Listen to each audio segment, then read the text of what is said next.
Well, thank you for coming to our brand new building. Yeah, you're welcome, thanks. You know just about as much about this place as I do, because it is so damn huge. And, well, we found a quiet hallway here, so glad you could take some time to come in. Thank you. So we have a new record, and it's been 5 years. Where you been? It's been 4.5. I've been around, I've been kicking around. I've been playing a few little shows here and there, but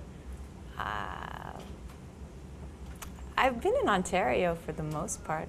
Well, I like this province. There was a DVD you did, and you've got some environmental activism stuff that you're doing. Yeah.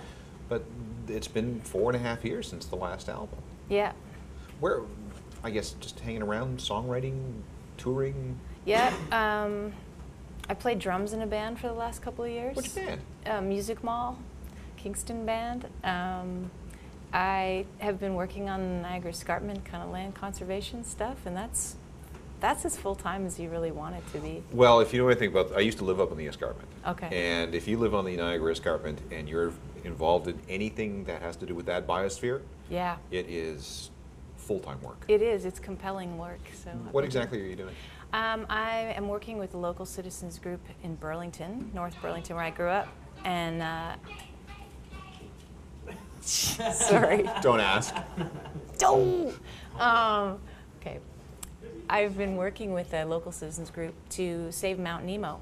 Mount Nemo is one of the most obvious landforms that you can see in southern Ontario. It's just it sits at the same height basically as the revolving restaurant at the CN Tower. It's this huge outlier. It's the source water for 5 or so watersheds, and it's at risk right now of being scalped for gravel, basically for cement and gravel, because it's That's off Guelph Line there. it's off the Guelph Line. Yeah, it's an ancient ecosystem, a series of ecosystems. So we've been working to try to get the right decision made for the future of Mount Nemo and stop Lafarge.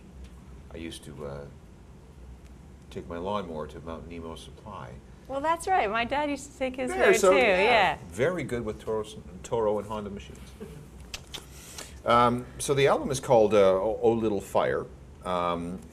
Let's start with, I don't know, where do you want to start? First of all, just an overall impression. I'm a sucker for organs. I love the B. Is that a B3? Yeah. There's a number of songs that have a very subtle B3 arrangement. Who's playing that? Thanks for noticing that. That is one of my best friends, Chris Brown, and formerly of the Bourbon Tabernacle Choir. Right. He lives on the lake on Wolf Island near Kingston, and he's got a little studio there, and we went and recorded him and his awesome organs. And it's the first time, actually, Chris and I have been friends for probably 15 years, but it's really the first time that sound has made its way into any of my songs. Yeah, because when it first came on, it was like, wait a second, this isn't what I remember from Sarah's stuff. And it's very tasteful. It's very in the background. It's not like John Lord Deep Purple out front. It's not even Bob Dylan Rolling Stone. It's very, very subtle. It's all part of the arrangement in not the background, but it's all part of the collage that makes up some of these songs. Yeah, I think it makes a nice impression in a number of places. He played clavinet in Farfisa and B3. Who produced this record? Gavin Brown and myself. Okay, because it's awfully clean. The production is awfully clean. Awfully. Well, I mean that in the best possible way. Horribly clean. Yeah, well, we used a lot of tube amps and some analog gear, but yeah, for the most part, Gavin's a precision-minded craftsman, I think, in the world of rock music. He made the first couple Billy Talent records and the last Metric record, and so he really likes to layer and build, but with a lot of precision. It doesn't sound crowded. There's a lot of stuff going on, but it doesn't sound crowded. And with things like your vocals and the harmonies that go with your vocals, I mean, that's is tastefully done. How's that? Yeah, good. Well, I hope there's still a little bit of mystery in there, but yeah, we didn't really have 2 people recording at one time. It wasn't like a band goes into a room, you set up 20 mics, and you capture what they did. It was definitely more of a track by track kind of assembly. Can we talk about melodies for a second? I noticed that the your how do you write melodies, or how did you write melodies for this one? Because they're quite complex. I mean, you go from lows to highs, and some of the melodic changes are quite unexpected, but very, very pleasant. How did you come up with some of the melodies of these songs, the vocal melodies? Yeah, I didn't put any thought to it. They just kind of arrived, or they didn't. I'm not sure. Usually the acoustic guitar is like the jumping off point, and like lyrically, I'll take a lot of time to try to craft and figure out rhyme and sentiment and stuff, but melodically, it's there, it's not. I don't ever think about it, really. It's what comes out of my mouth.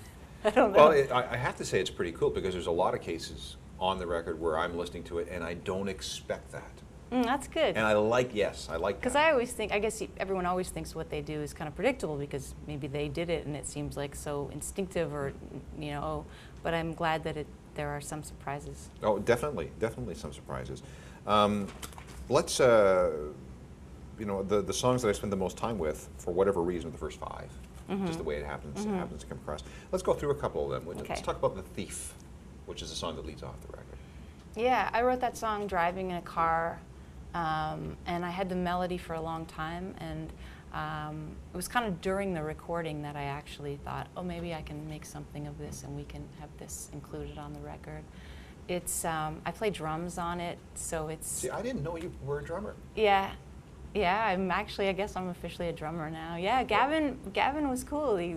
He's an amazing drummer. Gavin's one of the best, and but he plays drums on probably a third of the songs, and I play maybe a third of the songs too. So it was good.